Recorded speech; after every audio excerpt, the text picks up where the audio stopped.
After the man turned around, he awakened the magic of production, turning the territory's elves into a tower defense game. A barren village in his hands would soon be transformed into the strongest fortress. As the youngest son of the Marquis, he had shown extraordinary intelligence since the age of 2, and being very cute, the maids loved to gather around and serve him.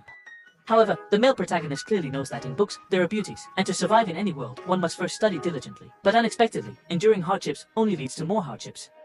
After the butler learned of the protagonist's eagerness to learn, he took the initiative to test him and discovered that the protagonist was indeed very talented. He then chose to personally supervise the protagonist's studies, which reminded the protagonist of the fear once instilled by advanced mathematics. In addition to studying, the protagonist also practiced swordsmanship with his personal maid, Tia.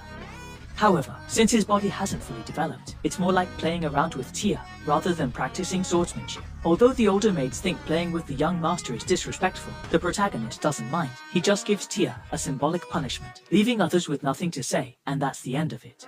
After all, the male protagonist has the soul of an adult and had studied martial arts for a long time in his previous life. By the time he was 5, there were no children in the Marquis' residence who could spar with him. Unfortunately, he didn't progress further. Because he showed exceptional talent in swordsmanship, the deputy captain of the knights in the Marquis' residence volunteered to train him rigorously every day.